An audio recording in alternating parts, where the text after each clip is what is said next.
अस्सलाम वालेकुम friends, welcome back to my channel doctor की diary. This is doctor Farah Rahman with another social issue. आज फिर एक खबर की चर्चा है। एक छोटी बच्ची पीर की दरगाह पे जुल्म और ज्यादती का निशाना बन के अपनी जान से गई। अभी सिविल जज की घर में काम करने वाली बच्ची की ज्यादती और जुल्म की बाज़गश्त कम नहीं हुई थी कि ये खबर सुनने को आ गई। इस तरह के किसी भी केस में अगर एक दफ़ा मुजरिम को सख्त किस्म की सज़ाएं हो जाएं तो शायद लोगों को एहसास हो जाए कि ये जुर्म नहीं करना, वरना इस किस्म के पुरतशद्दुद लोग इस तरह की पुरतशद्दुद कार्रवाइयों से किसी तरह बाज नहीं आएंगे। लेकिन इस पहलू को भी नज़रअंदाज करना यकसर नाइंसाफ़ी होगी कि वो वालिदैन भी इस जुर्म में बराबर के शरीक हैं जो अपने छोटे बच्चे काम के लिए लगा देते हैं। मैंने कुछ दिन पहले भी इस पे एक व्लॉग किया था, वो जो बच्ची थी रिजवाना, उसके केस पे, और मैंने ये कहा था कि उसके पेरेंट्स से कोई क्यों नहीं पूछता कि उन्होंने अपनी इतनी छोटी नाबालिग बच्ची को किसी के घर काम करने के लिए क्यों रखा हुआ है।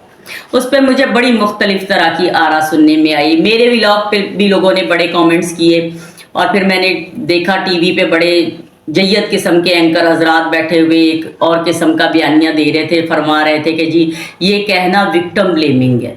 अब कोई इंतहाई कुंद जहन शख्स भी ये बात समझ सकता है कि विक्टिम ब्लेमिंग का क्या मतलब होता है। विक्टिम ब्लेमिंग तो उस सूरत में हो अगर ये इल्ज़ाम दिया जाए कि वो बच्ची फरजाना या फातिमा वो घर के काम नहीं कर रही थी इसलिए मालिकन ने उन्हें मारा। लेकिन अगर उनके वालिदैन से पूछा गाचा या सरजनिश की जाए कि उन्होंने अपनी नाबालिग बच्चियां क्यों काम के लिए किसी के घर सारे सारे दिन के लिए छोड़ी हुई थी, तो ये विक्टिम ब्लेमिंग कहाँ से हो गई? क्या वो वालिदैन किसी भी तरह जिम्मेदार नहीं है? आज मैं एक नीलम अहमद बशीर का पोस्ट पढ़ रही थी। उन्होंने लिखा हुआ कि इस किस्म के जो बाप होते हैं स्पेशली अपनी जिम्मेदारी पूरी नहीं कर सकते, जिनको ये नहीं पता होता कि हमने बच्चे 10-12 पैदा करके रोड पे छोड़ देने हैं और उनको कमाने पे लगा देना है, उनको ज़बरदस्ती पकड़ के उनकी फैमिली प्लानिंग कर देनी चाहिए। मैंने टीवी पे एक एंकर साहब को देखा, बड़े ज़ोरों शोर से फरमा रहे हुए थे कि जी वो जो खातून है रिजवाना की अम्मा 30-31 साल की वो औरत है और वो 10 बच्चे पैदा कर चुकी है। वो जब बच्चे पैदा कर रही थी उस वक्त उसे क्यों नहीं किसी ने रोक के फैमिली प्लानिंग का बताया? अब ये तो इंतहा की जो है मासूमियत है। हर बात में आप हुकूमत को ब्लेम दे दें। हुकूमत अपने तौर पर क्या नहीं कर रही है? कोई भी हुकूमत हो, चाहे वही जिनको आप इल्ज़ाम दें कि 30-40 साल से यहाँ पे हुक्मरान थे इस सूबे पे या इस मुल्क पे, या उन लोगों को इल्ज़ाम दें जो पिछले कुछ सालों में रहे या जो अभी हुक्मरान है। आप किसी हुकूमत को इल्ज़ाम इसलिए नहीं दे सकते कि हुकूमत ने अपनी सतह पर फैमिली प्लानिंग की हर तरह की कोशिशें की हैं। बेतहाशा हुकूमत के फैमिली प्लानिंग के प्रोग्राम्स चल रहे हैं। हर अस्पताल में हुकूमत के जो RHSA सेंटर हैं वो फ्री ऑफ कॉस्ट या बहुत कम प्राइस पे फैसिलिटीज़ दे रहे हैं फैमिली प्लानिंग की। दूर दराज इलाकों में कोई रहीम यार खान का BHU हो या कोहाट बन्नू या कल्लात का कोई BHU हो, आपको वहाँ भी फैमिली प्लानिंग की सर्विसेज मिल जाएंगी, आपको वहाँ भी LHP सर्विसेज देने के लिए मिल जाएगी। बेतहाशा NGOs जो ये सर्विसेज दे रही हैं। Family planning association of Pakistan के पूरे मुल्क में अस्पताल हैं फैमिली हेल्थ हॉस्पिटल के नाम से। दूर दराज शहरों में आप देख लें, मंद, तुम, बदीन, कोहाट, बन्नू, आपको फैमिली हेल्थ हॉस्पिटल वहाँ भी मिल जाएगा।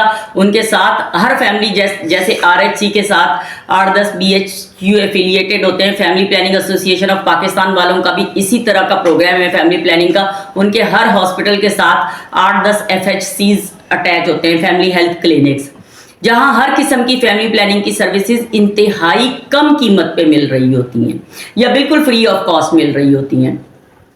और हुकूमत के इदारे इसके अलावा बेशुमार और NGOs हैं जो फैमिली प्लानिंग पे बहुत ज़्यादा काम कर रही हैं दूर दराज इलाकों में। आप किसी बहुत फार मकाम पे भी किसी खातून को एक फैमिली प्लानिंग की मेडिसिन का पैकेट दिखाकर पूछें कि ये क्या है, वो बिल्कुल अनपढ़ औरत भी आपको बता देगी कि ये वक्फे वाली गोलियां हैं। इतना ज़्यादा फैमिली प्लानिंग पे काम हुआ है।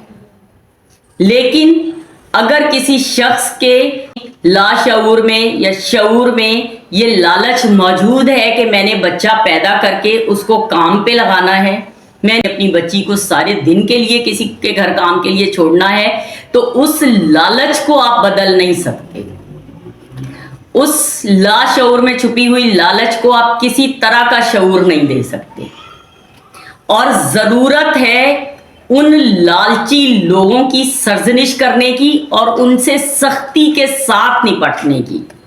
یہ لاجک بالکل کسی طرح قابل قبول نہیں ہے کہ انہیں شعور نہیں ہے فیملی پلاننگ کا، انہیں شعور نہیں ہے کہ زیادہ بچے پیدا کرنے کا نقصان کیا ہے، کیونکہ اتنا شعور تو جانور کو بھی ہے، پرندے کو بھی ہے کہ میں نے اپنا بچہ پیدا کیا ہے تو میں نے اسے خوراک کھلانی ہے، میں نے اسے بڑے جانوروں سے بچانا ہے، میں نے اسے خطرناک جانوروں سے بچانا ہے۔ کیسے ممکن ہے کہ انسان کو یہ شعور نہ ہو؟